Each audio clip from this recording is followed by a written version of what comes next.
Welcome back to episode 9 here at Tech Headlines Today, where we bring you the top tech headlines in an easy listening podcast.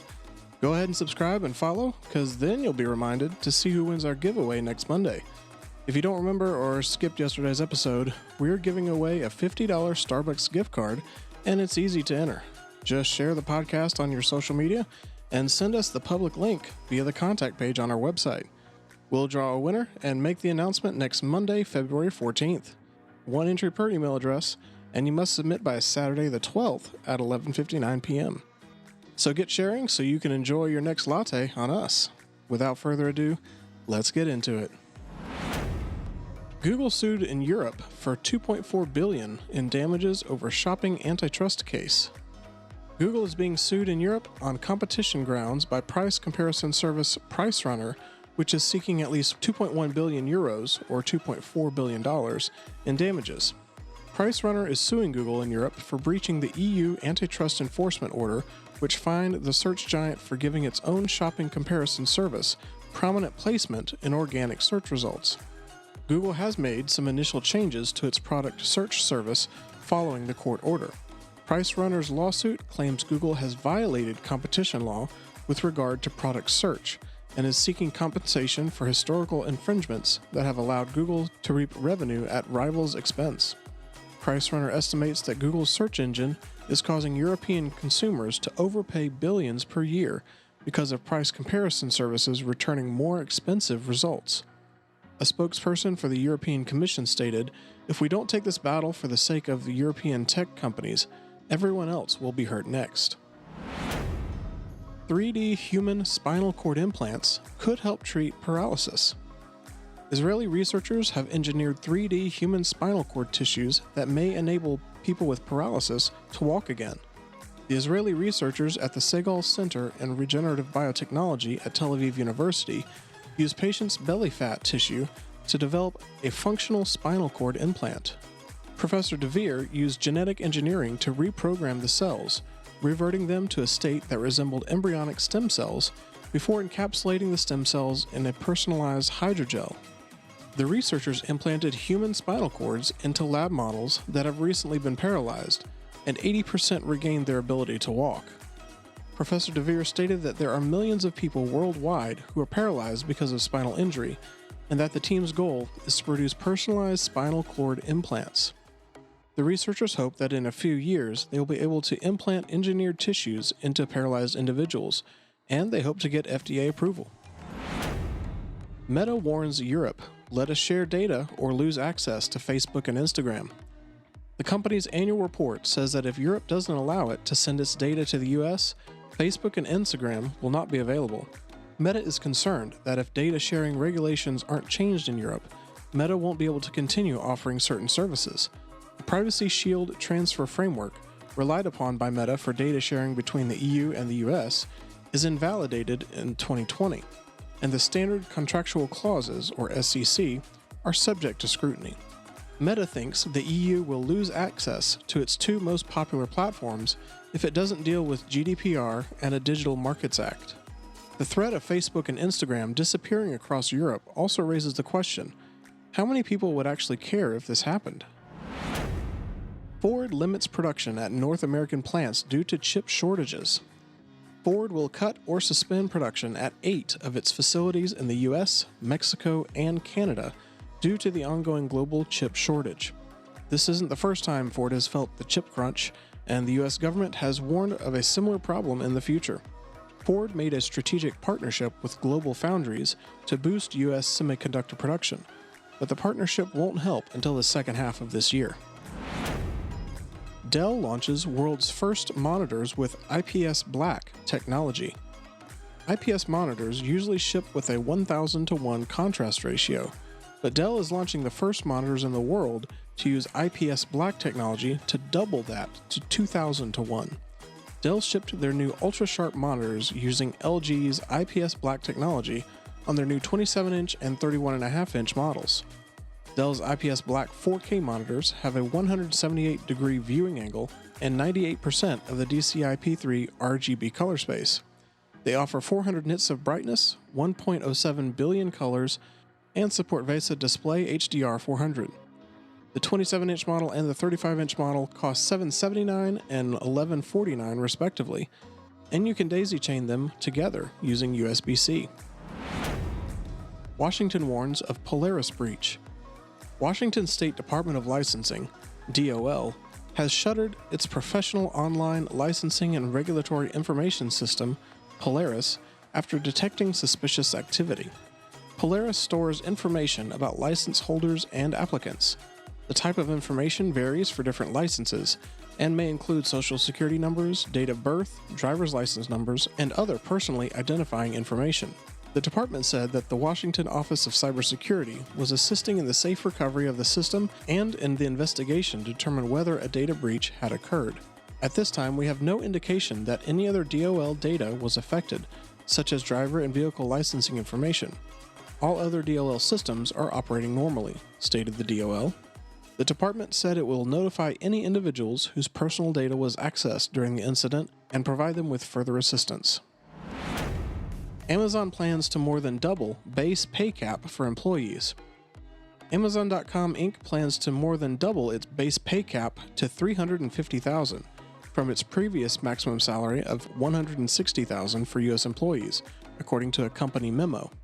The e-commerce giant will increase the overall compensation range for most jobs globally, and the company said the increases were much more considerable than in the past. This past year has seen a particularly competitive labor market, according to the memo, which added that there was, quote, a need to remain competitive for attracting and retaining top talent. Amazon will review the compensation for newly promoted employees at the time of promotion and give in-year stock awards, if required, to get them in the new pay range. Spotify will invest $100 million in content from underrepresented creators, says CEO Daniel Ek. Spotify CEO Daniel Ek sent out a memo about the Joe Rogan saga and announced that they would be investing $100 million in licensing, development, and marketing of music and audio content from historically marginalized groups. Ek believes that silencing Joe is not the answer, but critical thinking and open debate is. Spotify signed Joe Rogan's podcast to a multi-year deal in May, but he quickly stirred up controversy after his guests included Alex Jones. 270 medical professionals signed a letter urging Spotify to implement rules against misinformation after Rogan hosted a virologist banned from Twitter. Spotify has published its platform rules which prohibit content that promotes, quote, dangerous, deceptive medical information, and has committed to adding a content advisory to any podcast that includes a discussion of COVID-19. Don't be fooled, there's nothing new about the Metaverse. You may have heard this word recently, perhaps for the first time. The big tech companies are propelling it forward with vigorous press releases and starry-eyed hot takes bordering on the messianic. It's a virtual reality that is a layer above the physical, which replicates what we need for society to function. A metaverse comes around every time there's a new way to interact with technology. This is not a problem per se. It simply demonstrates that we have short-term memory issues. Each iteration of the metaverse does get closer to the original dystopian definition first coined by author Neil Stephenson in his magnificent 1992 novel Snow Crash.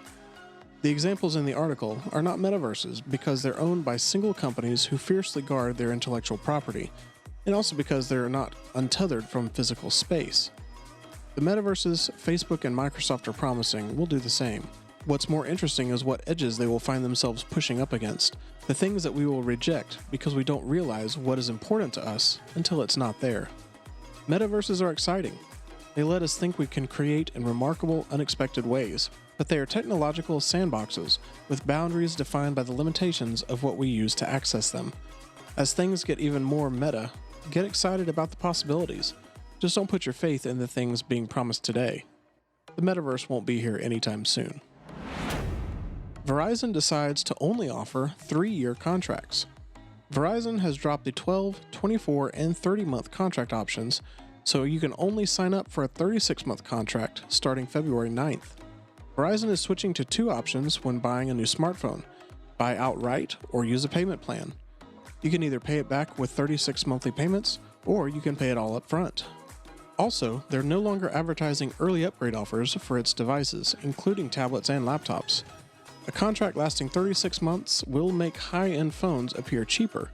However, it will place more importance on getting a new phone that will receive regular security and OS updates. Swissport ransomware attack delayed flights.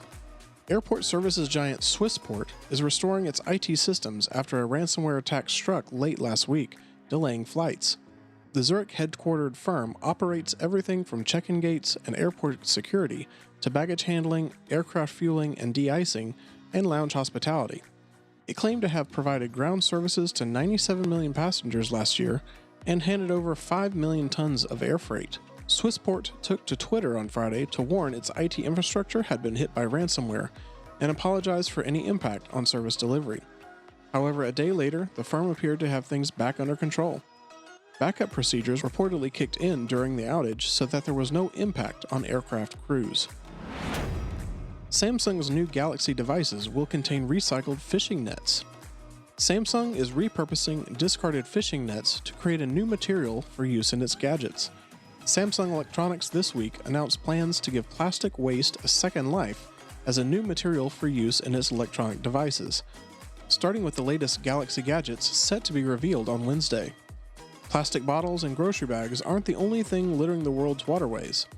640,000 tons of fishing nets are left abandoned every year and can entangle marine life and end up in our food and water sources.